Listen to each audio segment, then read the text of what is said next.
ہے۔ اچھا مفتی صاحب، زوجین کا آپس میں تعلق، ہمیں تو حضور پاک صلی اللہ علیہ وآلہ وسلم اور اماں عائشہ کی جو آپس میں محبت ہے وہ نظر آتی ہے، ارشاد فرمائیے گا نا قرآن اور حدیث میں کیا حکم ہے ہمارے لیے؟ بسم اللہ الرحمن الرحیم۔ آج آپ کا موضوع بہت ہی بہترین ہے جی، اور معاشرے کے اندر پھیلتا ہوا جو اندھیرا ہے اس میں امید کرتا ہوں کہ یہ بھی ایک روشنی کی کرن واقع ہوگی انشاءاللہ۔ قرآن کریم فرقان حمید میں سورہ نساء کے اندر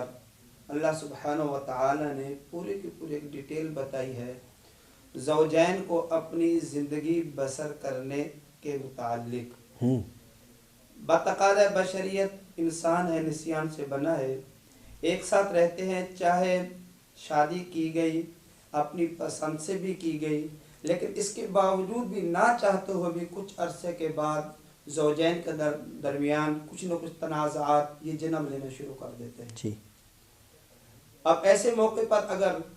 مرد کی نظر قرآن و حدیث پر ہوگی، علماء کی گیدرنگ میں ہوگی، اس طرح کے پروگرام جیسے نور ہدایت ماشاءاللہ نئے نئے ٹاپکس لے کر آتے ہیں، اس طرح کے پروگرام پر نظر ہوگی تو میں امید کرتا ہوں کہ ان کا گھرانہ بچ جائے گا۔ ایسا ہی ہے۔ قرآن کریم فرقان حمید میں اللہ سبحانہ و تعالی نے ارشاد فرمایا الرجال قوامون علی النساء۔ اس پوری کی پوری آیت کریمہ میں زندگی گزارنے کا بہترین طریقہ موجود ہے۔ سبحان اللہ۔ بالفرض ایک شخص جو چاہتا ہے کہ میری زوجہ میرے ہر کام میں میری اطاعت اور فرما برداری کرے، تو یہی چیز زوجہ بھی چاہتے ہے کہ میرا شوہر میرے ہر معاملے کو دیکھے، میری ہر پریشانی کو سنے، میرے ہر مسئلے کو سولو کرنے کی کوشش کرے۔ تو جس طرح ایک مرد یہ خواہش رکھتا ہے، اس کی آرزو ہوتی ہے، تو اسی طرح کی ہی آرزو خاتون خانہ کے ساتھ ہوتی ہے۔ اب بعض اوقات شادی ہو گئی، سارے معاملات ہو گئے، لیکن اس کے باوجود کھٹ پٹ شروع ہو گئی، مسائل پیدا ہونا شروع ہو گئے۔ تو اب قرآن کریم فرقان حمید نے بہت ہی بہترین اور حسین انداز میں ہمیں یہ بتایا ہے کہ اللہ سبحانہ و تعالی نے مردوں کو عورتوں پر فوقیت فضیلت عطا فرمائی ہے، جن سے مرد ہونے کی بنیاد پر۔ جی جی، جن سے مرد کو اللہ نے جن سے عورت کے اوپر فضیلت عطا کی ہے، برتری عطا کی ہے۔ باقی رہی کوئی ایک خاتون ہے، اللہ اس کو مرتبہ عطا کرتا ہے۔ حضرت ام المؤمنین عائشہ صدیقہ رضی اللہ تعالیٰ عنہ، ان کے قدموں پر ہماری جانیں قربان ہو۔ حضرت عائشہ صدیقہ رضی اللہ تعالیٰ عنہ ہم جیسے کئی لوگوں سے افضل و اعلیٰ ہیں، وہ صحابیات کے جنہوں نے نبی کریم صلی اللہ تعالیٰ علیہ وآلہ وسلم کی زیارت کی ہے، آپ کا زمانہ مبارکہ پایا، ہم لوگوں سے افضل ہیں۔ لیکن جن سے مرد کو اللہ سبحانہ و تعالیٰ نے فضیلت عطا کی ہے، اگر یہی چیز اس خاتون خانہ کے ذہن میں ہوگی تو وہ ضرور اپنے شوہر کے حکم عدولی نہیں کرے گی، بلکہ اطاعت اور فرما برداری میں بالکل بالکل بالکل۔ جی، جب اطاعت اور فرما برداری میں زندگی بسر کرے گی یہ گھرانہ اچھا ہو جائے گا، اچھا ہوگا۔ ایسے جو پریشانیاں ہیں، ان کے جو مسائل ہیں، انشاءاللہ یہ حل ہو جائے گے۔ نبی کریم صلی اللہ تعالی علیہ وسلم کی ایک حدیث ام سلمہ مسلمانوں کی ماں ہیں، یہ روایت کرتی ہیں کہ نبی کریم صلی اللہ تعالی علیہ وآلہ وسلم نے ارشاد فرمایا کہ جس خاتون نے اپنے شوہر کو راضی کیا، جس خاتون نے اپنے شوہر کو راضی کیا، فرمائے گویا کہ داخل جنت ہو۔ اللہ اکبر، سبحان اللہ۔ یہ نہیں فرمایا کہ جنت میں جائے گی، بلکہ اپنے شوہر کو راضی کیا، اللہ سبحانہ و تعالیٰ اس کو داخل جنت فرمائے گا۔ یہ جو آیت کریمہ میں نے بتائی، اس آیت کریمہ میں اللہ سبحانہ و تعالیٰ نے ہمیں یہ بتایا ہے جب زوجین کے مابین تنازعات ہو جائیں تو بڑے بیٹھ کر اس مسئلے کو حل کریں، اس مسئلے کو حل کریں۔ یہاں حل نہیں ہوتا، پھر شوہر کو کہا گیا تھوڑی علیحدگی اختیار کر لو، تھوڑی علیحدگی اختیار کرو، تھوڑا دور ہوں گے تو محبت جو تھی ساتھ ایک عرصہ رہے ہیں اس کے اندر اضافہ ہوگا، جدائی برداشت نہیں کریں گے، افتراق اچھا نہیں لگے گا، تو ان کی جو نفرت ہے یہ محبتوں میں تبدیل ہو جائیں گی۔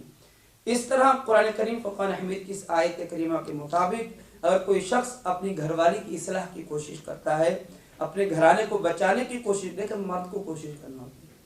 بعض وقت مرد جذبات میں آ کر کہاں چلا جاتا ہے، پھر بعد میں پریشان ہوتے ہیں، جیسے آپ نے شروع میں تمہیدی کلمات میں فرمایا ہے۔ تو مرد کو حکمت عملی کے ساتھ، تدبر کے ساتھ، فہم و فراست کے ساتھ ان مسائل کو، ان معاملات کو دیکھنا ہے، قرآن کریم کی آیت مبارکہ کو دیکھنا ہے۔